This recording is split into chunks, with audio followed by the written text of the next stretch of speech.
Hi అండి, అందరికీ నమస్కారం. నేను మీ శిరీషాని. ఈరోజు రెసిపీ వచ్చేసి దొండకాయ కూర. దొండకాయ కూర ఎలా ప్రిపేర్ చేసుకోవాలో చూద్దాము.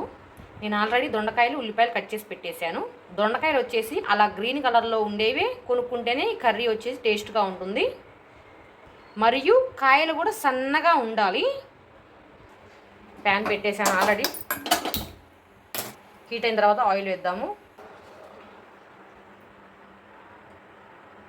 దొండకాయ కూరకి కొంచెం ఆయిల్ ఎక్కువే పడుతుంది.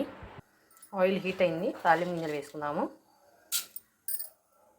జీలకర్ర కూడా యాడ్ చేద్దాం. వేగుతుంది.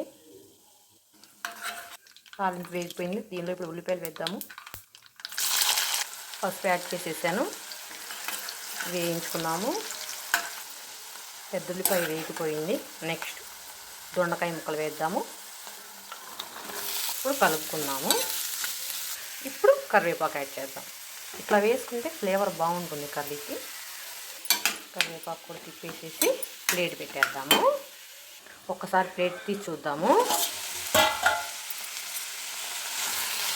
50% ఏగేంత వరకు మనం ప్లేట్ పెట్టుకొని వేపుకుంటే దొండకాయ కర్రీ నీట్గా వేగిపోతుంది. టైం కూడా ఎక్కువ తీసుకోదు.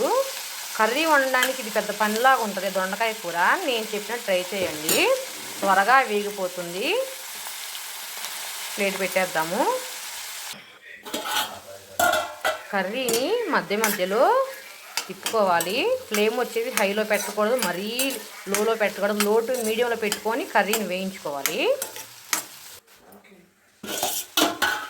కర్రీ 50% వేగిపోయింది. ఇప్పటి వరకు మూత పెట్టే వేయించుకున్నాము దీన్ని. ఇప్పుడు మూత తీసి వేయించుకుందాము. కర్రీ వచ్చేసి 80% వేగిపోయింది. చూసారు కదా. ఇప్పుడు దంచిపెట్టిన వెల్లుల్లి రెబ్బలు వేద్దాము. ఫ్రై చేద్దాము.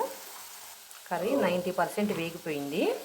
ఇప్పుడు మన టేస్ట్కు సరిపడా సాల్ట్ మరియు కారం మిక్స్ చేసుకుందాము. చేసి ఒక 10 నిమిషాలు వేయించి తీద్దాము.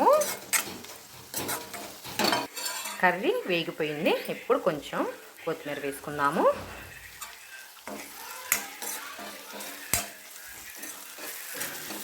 నాకు ఈ కర్రీ వచ్చేసి 45 నిమిషాలు పట్టింది.